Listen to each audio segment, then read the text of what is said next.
Та бүхэнд энэ өдрийн мэндийг хүргэе. Өнөөдөр квадрат дүрсийн талбайг хэрхэн олох талаар хичээл орноо.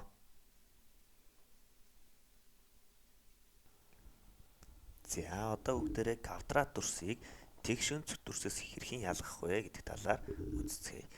Квадрат дүрс нь дараах шинжтэй байх юм байна. Энд бүх талууд нь тэнцүү байдаг байх нь. Дөрвөн тал нь дөрвөлээ тэнцүү. Диагоналууд нь хоорондоо тэнцүү. Өндөр талтайгаа ялгаагүй.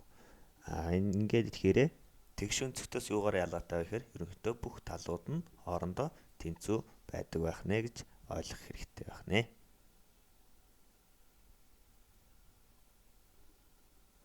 Одоо харин квадрат дүрсийн талбайг томьёогоор хэрхэн олдох талаар үздэцгээе. Мэдээж талбай нь бол S-ээрээ тэмдэглэгдэнэ. Харин урт бол нь өргөн нь AA гэж тэмдэглэнэ. Ягаад AA вэ гэхээр бүх тал нь хоорондоо тэнцүү гэдгийг илтгэж байгаа хэлбэр юм аа. Тэгэхээр одоо тэгшүүнцэгтийн томьёотойг нэлээд адилхан. Одоо харцгаая. Талбайг урт өргөнөөр нь үржүүлнэ. Гэхдээ урт өргөн адилхан учраас AA-гаар үржүүлнэ гэж ойлгож болно.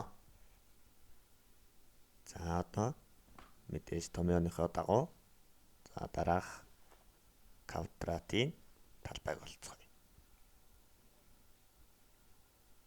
Мэдээж бүх тал нь тэнцүү учраас 5 см гэж ойлгоно. Бүх дөрвөн тал нь. Бүх дөрвөн талаа AA гэж бичээд одоо томьёоныхоо дагуу хэдүүлээ бичгэнэ. Мэдээж 5 см-ийг 5 см үржүүлээд 25 см квадрат талбайтай гэж олох нэ бүгдээрээ.